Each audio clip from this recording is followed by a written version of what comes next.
کسی جنگل میں ایک سیب اور ایک نیم کا درخت ہوتا تھا۔ سیب کا درخت اپنے پھل کی طرح میٹھا تھا اور نیم کا درخت کڑوا تھا۔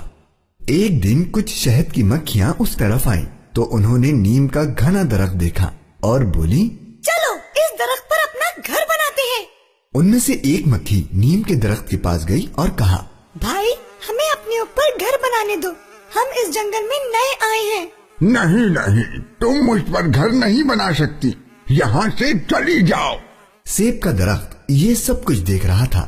اس نے نیم کے درخت سے کہا، ارے پیارے بھائی، آپ کی شاخیں تو بہت گھنی ہیں، آپ پر تو کئی پرندے گھر بنا سکتے ہیں، انہیں بھی چھوٹا سا گھر بنانے دو۔ یہ سن کر نیم کا درخت غصے سے بولا، میں تو نہیں بنانے دوں گا، تمہیں بہت رحم آ رہا ہے تو تم اپنے اوپر گھر بنانے کی جگہ دے دو۔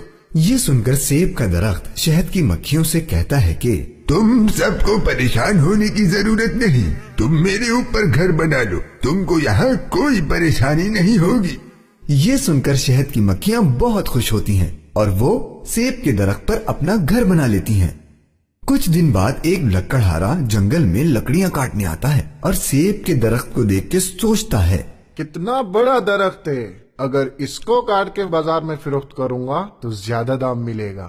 یہ سوچ کر جیسے ہی وہ کلہاڑا اٹھاتا ہے، اس کی نظر شہد کی مکھی کے چھتے پر پڑتی ہے تو وہ رک جاتا ہے اور سوچتا ہے کہ اگر وہ اس درخت کو کاٹے گا تو شہد کی مکھیاں اس کو کاٹ لیں گی۔ اتنے میں اس کی نظر نیم کے درخت پر پڑتی ہے۔ لکڑہارا سوچتا ہے کہ یہ تو سیب سے بھی زیادہ گھنا درخت ہے اور اس پر کوئی گھونسلہ بھی نہیں ہے۔ یہ سوچ کر جیسے ہی لکڑہارے نے کلہاڑا چلایا تو نیم کا درخت زور زور سے چلانے لگا، بچاؤ بچاؤ، کوئی بچاؤ مجھے۔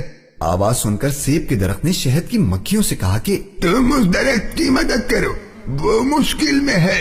یہ سن کر مکھیوں نے فوراً لکڑہارے پر حملہ کیا اور اس کو بھگا دیا۔ لکڑہارا بچاؤ بچاؤ کرتا بھاگ کھڑا ہوا۔ نیم کا درخت شہد کی مکھیوں کا شکریہ ادا کرتا ہے، تمہارا بہت بہت شکریہ، تم نے میری جان بچائی۔ شکریہ ہمارا نہیں بلکہ سیب کے درخت کا ادا کرو جس نے ہمیں تمہاری مدد کرنے کو کہا تھا۔ نیم کے درخت کو اپنی غلطی کا احساس ہو جاتا ہے اور وہ سیب کے درخت اور شہد کی مکھیوں سے معافی مانگتا ہے۔ سبق: پیارے مدنی منو، اس کہانی سے ہمیں یہ سبق ملتا ہے کہ ہمیں کبھی غرور نہیں کرنا چاہیے، اپنے سے چھوٹوں پر رحم کرنا چاہیے اور برائی کا بدلہ برائی سے نہیں بلکہ اچھائی سے دینا چاہیے۔ حدیث: امیر المومنین سیدنا علی المرتضی رضی اللہ تعالی عنہ سے روایت ہے، رسول بے مثال بی بی آمنہ کے لال صلی اللہ تعالی علیہ وآلہ وسلم نے فرمایا کہ کیا میں تمہیں دنیا و آخرت کے سب سے بہترین اخلاق کے بارے میں نہ بتاؤں؟